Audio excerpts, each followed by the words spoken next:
Hey, so we're here with the fourth car that rolled in just as I was about to get a video of everything else with this gentleman right here. So what do we have here today? This is a 1974 Jensen Interceptor Mark III. And I see this has an American drivetrain. What? Yeah, it's a weird homologation of interest. It was designed by Touring of Italy, and it was constructed by Jensen in Great Britain around a Chrysler 440 big block drivetrain. For this exact model? For this model, yep. Because I've heard about Jensen before, there was more than just this engine that they used for some of their cars. Yes, the model before this, they actually started with the 318 Chrysler motors. And then when they got into the Interceptors in the early 60s, they went to the 383, and they used the 383 up until through 71, when Chrysler added all the emissions control.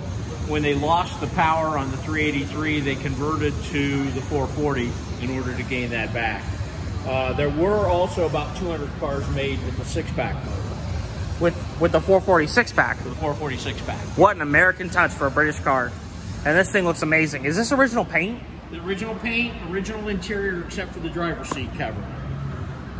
This car was in a dealership in Biloxi, Mississippi, in a Chrysler dealership from 1985 until about 3 years ago when I purchased it. You purchased it out of the dealership? I purchased it from a dealer, yes. Mm-hmm. That's amazing. And the wheels look amazing on this. Let me just show the viewers. Look at these. They look like American muscle car wheel. Those are actually Jensen wheels that they cast. It looks like an American muscle car wheel. This is like a British muscle car. They refer to them as a Gentleman's Express. Gentleman's Express. High-speed touring car. They competed very directly with Aston Martins. At the time, they outsold the Aston Martin V8 here in the United States 3-1 because you could take them to your local Chrysler dealer and get them serviced. That's a genius thought. Put the American drivetrain and sell it to the Americans, but it's a British car. So this thing is an automatic with the, I'm guessing 727?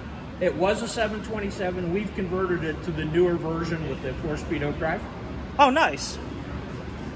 So this is actually converted, don't mind if I, so this is actually converted to a 4-gear overdrive, which is the, what transmission code is that? I think it's the A508, I believe. It was in the that sounds right. Dakota pickups. Oh yeah, that sounds about right. I'm surprised that it bolts right up to this 440. It needed a conversion plate, but other than that, it bolts right up. That's amazing. But yes, this thing is like, it's like Jack Daniels fueling tea and crumpets. Well, you'd say that, but the problem is this is all hand-built. It's a unibody, so everything is welded together. The only panels that open are the doors and the hood. Or the trunk or the fenders are all welded on, so it's built like a tank. It weighs 4,200 pounds. Oh my gosh. That's more than my Nova. Yeah. I've had people tell me it's more than a Chrysler New Yorker at the same time period. So, well, that's why it needs the 440 then. Yeah, exactly. What was about the top speed on this thing? Top speed was about 135. Back in the 1970s. That's actually not that bad. That's actually pretty good for considering like your normal American speedo would go up to 120. Right. And that's miles per hour right there. That's miles per hour for this, miles per hour for everything. Because we are in America.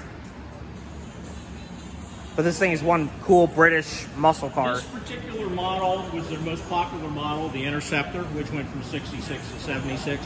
They made about 62 total, 6,200 of them. And this particular, the Mark III with the 440, was made to last from 73 to 76, and they made about 2,000. So there's only 2,000 of these in existence, period? That were made, yes. That were made, right. Okay.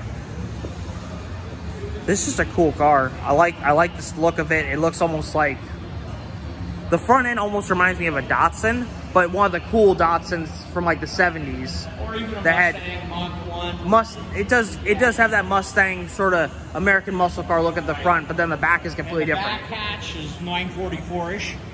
I agree. It is 944 in the back. So it's like you have the European design, but it's got American touches to it. Now you can't unsee the 944 in this. You can never unsee it now. You're cursed forever. to see the 944 as soon as you see one of these. But it's not a 944, it's better. And thank you for telling us about this. You're more than welcome. And I'm gonna get the last card now, and I'll probably head out of here and go get breakfast. There you go. Thanks again.